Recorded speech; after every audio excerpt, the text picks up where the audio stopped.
Senator Cynthia Villar is urging the Departments of Labor and Foreign Affairs to review the process of deploying Filipino workers overseas. Villar issued the call in the wake of the alleged maltreatment suffered by 3 OFWs who returned to the country recently from Jeddah, Saudi Arabia. This report.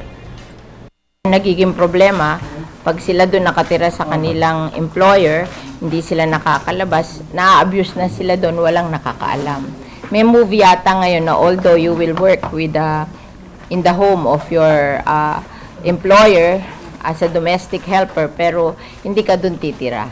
Oo, para nang sa ganun, napiprevent yung ganitong mga problema. Kasi usually, ganun ang nangyayari na pag nakatira sila sa loob, na-abuse.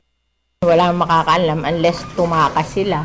Kasi hindi naman nakakapunta yung ating mga consul or yung mga labor attaché natin para inspeksyonin ng bahay-bahay sa Middle East.